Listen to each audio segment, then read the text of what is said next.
Oi, eu sou o Felipe e deixa eu explicar uma coisa antes do vídeo começar. Eu sumi porque eu tava me recuperando de uma crise de sinusite. E aí chegou vacinação, eu piorei, só pra não parecer que eu sumi de graça. Os vídeos vão voltando aos pouquinhos porque eu ainda tô recuperando a voz, como você pode perceber.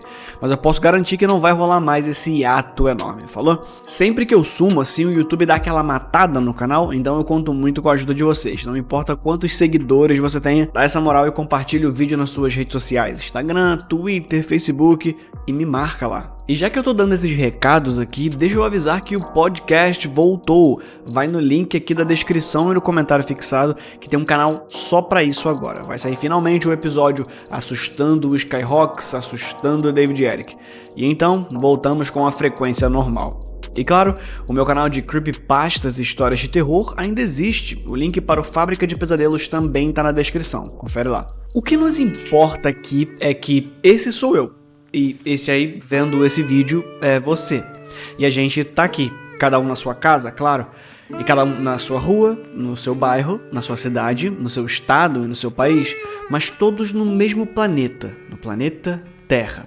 O planeta Terra fica no Sistema Solar, que por sua vez fica na galáxia que chamamos de Via Láctea. Afinal, do nosso ponto de vista limitado, ao olhar para o céu, tudo que conseguimos ver é um caminho de leite. A Via Láctea, claro, está localizada no Grupo Local, um condomínio fechado onde temos pelo menos outras 80 galáxias como vizinhas. E esse grupo local está no super aglomerado local, onde tem mais uns 100 grupos iguaizinhos o nosso. Tudo isso no universo observável, que contém pelo menos uns 10 milhões de superaglomerados como esse. São algo em torno de 2 trilhões de galáxias. E o nome universo observável é porque o universo é tão grande que a gente tem um limite até onde a gente é capaz de enxergar. Ou melhor, até onde a gente vai ser capaz de enxergar em qualquer momento da humanidade. Porque, como você sabe, a luz é a coisa mais rápida que existe, então se você pegar essa velocidade como referência, qualquer coisa que esteja fora do universo observável ainda não teve tempo suficiente para chegar na gente. Isso, claro, se levarmos em consideração a coisa mais rápida do universo. O resto, então, nem se fala. E fica mais estranho quando você considera todo o resto do universo. Esse resto do universo nem entra em questão aqui porque é tão longe que qualquer tentativa de experimento vai ser fracassada, porque nada de lá chegou aqui. Esse é você, esse sou eu. A metade do terço de um milésimo de um pixel em uma foto de alguns quilômetros. E aí chega alguém no alto da sua existência à base de carbono com telômeros que lhe permitem, com sorte, menos de 100 anos de vida, num planeta que tenta te matar constantemente, compartilhando 98,8% do DNA de um chimpanzé e pergunta: você sabe com quem você está falando? Geralmente essa pergunta é carregada de um ar de superioridade que externaliza toda a vaidade e arrogância do interlocutor. Mas por enquanto, me interessa saber de fato com quem eu tô falando. Da minha insignificância cósmica, quando eu me deito na minha cama e fico revendo todas as vezes que eu passei por um constrangimento, ou eu penso naquela resposta perfeita para aquela discussão e fico criando remakes dentro da minha própria cabeça. Quem é essa voz aqui dentro?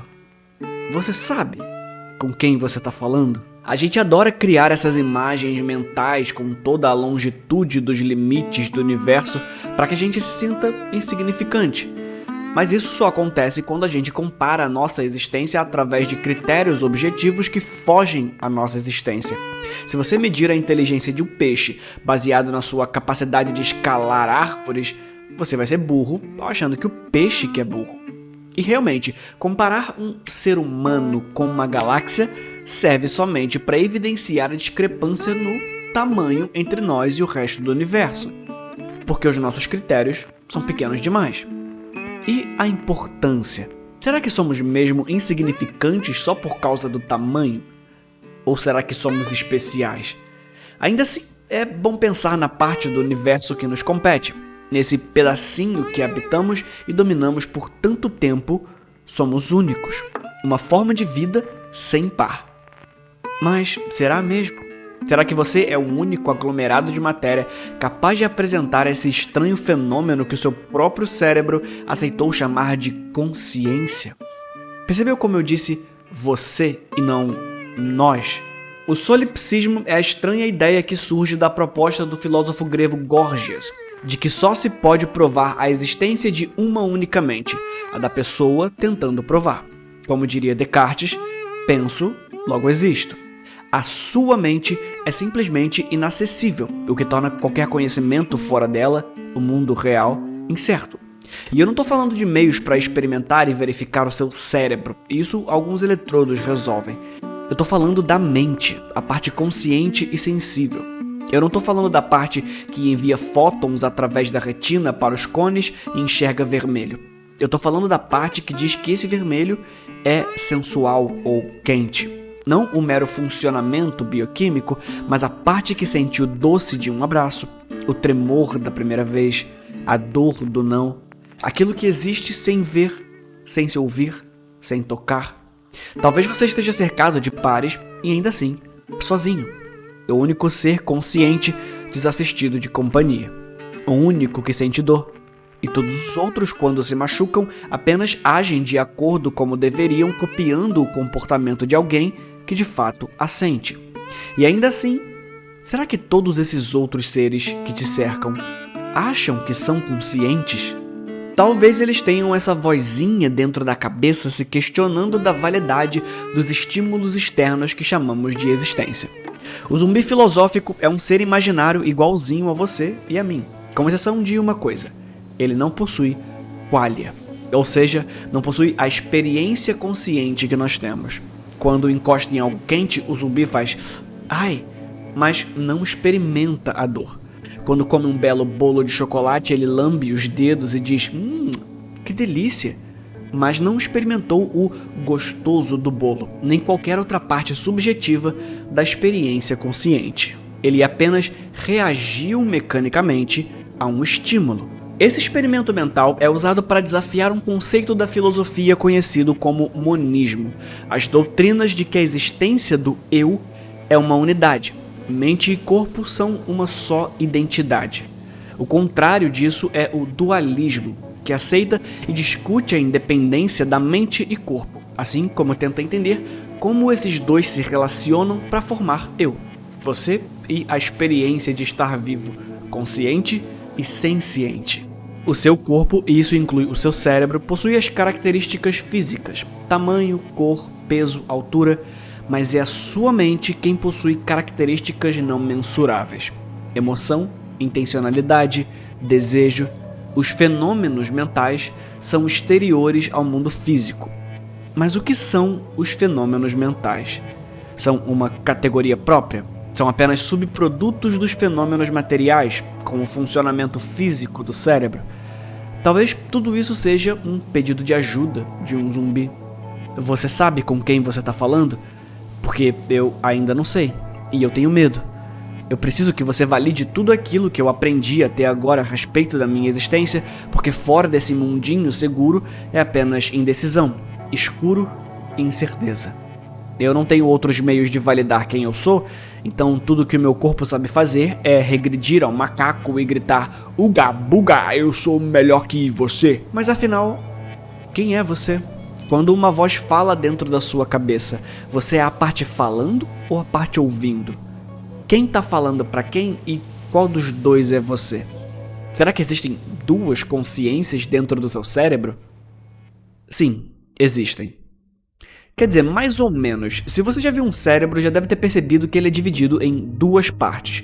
O hemisfério esquerdo e o hemisfério direito se comunicam dentro do seu crânio através do corpo caloso, um pedação de substância branca. Esse vão no meio se chama fissura longitudinal. É basicamente através dele que você acontece. É importante lembrar que isso não valida aquela pseudociência de que se você usa mais o lado esquerdo do cérebro, você é mais racional e lógico. E se você usa mais o lado direito, você é mais criativo e intuitivo. Esses traços de personalidade não são definidos pelo uso de uma parte dos cérebros, mas existem outras coisas que podem ser definidas assim. Estranhamente, cada pedaço do cérebro controla o seu oposto. O lado esquerdo fica responsável por enviar comandos e receber estímulos do lado direito e vice-versa. Nós não fazemos ideia do porquê, mas provavelmente esse controle cruzado surgiu na transição de seres invertebrados para os vertebrados. Com o processo evolutivo, toda a estrutura corporal dos animais teve uma torção de 180 graus em relação ao cérebro. Então, se houver algum dano nessa ponte que liga as duas partes do seu cérebro, o que acontece é uma confusão gigante. Também conhecida como síndrome do cérebro dividido, a condição pode ser extremamente confusa para quem tem que conviver com ela. Por exemplo, como cada hemisfério controla o lado oposto do corpo, quando você mostra uma imagem do lado esquerdo do paciente, ele não consegue dizer o nome do objeto, porque a maior parte do processamento da fala e da linguagem fica localizada no lado esquerdo, que só consegue receber informações do lado direito. Mas não só isso, como o paciente vai dar uma desculpa esfarrapada para explicar por que ele não está vendo o objeto, mesmo que ele esteja vendo. É só a informação que não consegue atravessar e ser convertida em fala. O seu cérebro vai contar a historinha que for necessária para justificar para o seu eu presente o que o seu eu passado fez ou deixou de fazer. Os seus dois cérebros precisam entrar num acordo. Outro sintoma comum em pacientes assim é a síndrome da mão alienígena. A americana Karen Barn, por exemplo, passou 18 anos sendo atacada pela própria mão esquerda. Ou então, se viu forçada a andar em círculos porque uma perna queria ir em uma direção, mas a outra perna queria ir para outra. Ela teve os hemisférios do cérebro separados como parte de um tratamento para epilepsia. Algo muito comum em pessoas que passaram por esse procedimento é a dificuldade de se vestir pela manhã, já que uma mão quer a camiseta azul, mas a outra quer vestir a jaqueta de couro. Ou até mesmo se alimentar, já que um lado quer doce e o outro quer salgado. Quase como se cada hemisfério tivesse vontades e intencionalidade próprias. A neurociência ainda não chegou em uma conclusão se pode-se dizer que cada hemisfério equivale a uma consciência independente, mas não é uma hipótese tão distante. Talvez sejamos tão complexos porque você não é um, mas dois. E o problema é que apenas um desses dois você tem acesso ao microfone, à linguagem. O outro apenas estava passivo aí dentro, submisso às vontades do principal. Mas ainda assim nós tentamos outras formas de explicar como o eu acontece, a voz aí dentro da sua cabeça. E talvez sejam mais que dois. No budismo, o eu é substituído por skandha. Não existe eu, mas apenas 5 agregados que formam a ilusão de individualidade. Rupa, a matéria e o que é físico. Vedana, os estímulos recebidos por nossos órgãos sensoriais. Sana, o reconhecimento de um objeto externo através dos sentidos. Sankara, os pensamentos, as ideias. E Vijnana, a resposta dos nossos órgãos sensoriais aos estímulos recebidos por um agente externo. O sofrimento surge pelo apego a esses agregados, quando você se deixa enganar pelas armadilhas sensoriais.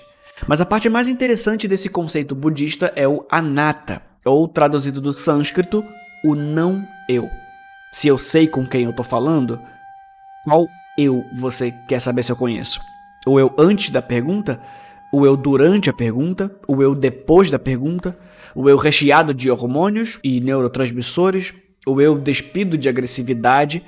O eu humano é apenas um conceito em estado de fluxo. Ninguém é. Todo mundo está. E o Felipe que começou esse vídeo não é mais o mesmo. Nem você enquanto assistia. E o sofrimento humano vem ao não se permitir fluir e se alterar. O apego ao eu é motivo de sofrimento porque você está se apegando a algo que escorrega pelas suas mãos e se altera a cada segundo. Uma forma de tentar descobrir quando a consciência surge nos seres vivos é identificar alguma coisa que apenas um ser dotado de consciência seria capaz de fazer. Então, a gente tenta encontrar registros dessa coisa. E é aí que está o problema. Você lembra bem do zumbi filosófico? Não existe nada que só um ser humano consciente poderia fazer, exceto, é claro, experimentar a existência através dos próprios sentidos, o que é algo simplesmente impossível de deixar registro. E isso é de certa forma interessante, Nem mesmo aquilo que nos torna únicos em meio a um universo tão gigante e indiferente é tão especial assim. Então, quando você pensa e ouve essa voz dentro da sua cabeça, não é só imaginação. Você realmente está ouvindo essa voz. Os mesmos neurônios disparados quando você está ouvindo uma voz física e real ficam ativos durante o seu monólogo interno. Tanto que até outras pessoas podem ouvir. Tem algum tempo que cientistas têm testado essa tecnologia para conseguir extrair essa voz de dentro da cabeça de pacientes paralisados e fazer com que eles consigam se comunicar apenas com o pensamento. E isso é muito estranho. Principalmente porque faz você questionar a validade de todos os seus sistemas sensoriais como algum validador da sua realidade.